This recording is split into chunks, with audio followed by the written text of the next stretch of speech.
تھیں یہ کیس بنتا ہی نہیں ہے. میں تو حیران ہو رہا ہوں. سپریم کورٹ نے اپنے ضمانت کے کیس میں فیصلے میں صاف لکھا ہے کہ اس میں کسی دشمن کو ملک کو کوئی فائدہ پہنچانا مقصود نہ تھا, نہ ان کی جو ہے الزام ہے, نہ ہی اس سے کوئی پہنچا ہے.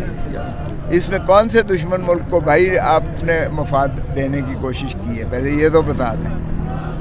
اور یہ سائفر شرمناک تھا جس میں پاکستان کی تضحیق کی گئی ہے اور پاکستان کی عزت اور غیرت اور ناموس کو دفن کیا گیا ہے.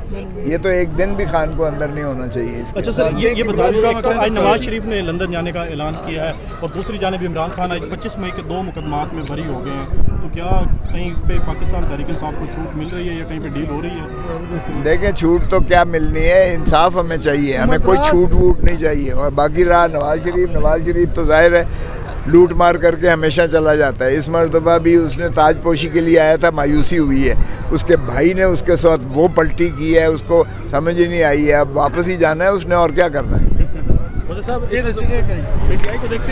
کا شکار اکثر نظر آتی ہے, ایسے بیانات کبھی مروت صاحب دے رہے ہیں, کبھی گوہر صاحب دے رہے ہیں. کوئی ایسے بیان نہیں ہے. مروت ہمارا جذباتی ماشاءاللہ کارکن ہے اور ایک اچھی قائدانہ صلاحیتوں کا مالک ہے. وہ جذبات میں باتیں کرتے ہیں, کوئی تضاد نہیں ہے, کوئی تصادم نہیں ہے. جماعت کے انتخاب میں کس کو جوائن کرنا ہے؟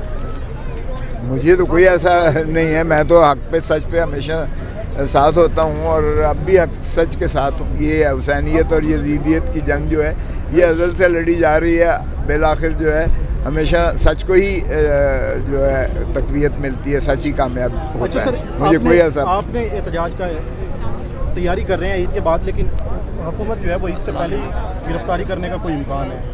حکومت گرفتار کرتی ہے تو کر لے, اس کو شوق پورا کر لے. اب ایسے بھی تو ساری قوم کو گرفتار ہی کیا ہوا ہے نا. 25 کروڑ عوام کو یہ قید خانہ بنایا ہے. دنیا کا سب سے بڑا قید خانہ اس وقت پاکستان ہے. یہ آزادی نہیں ہے اس میں.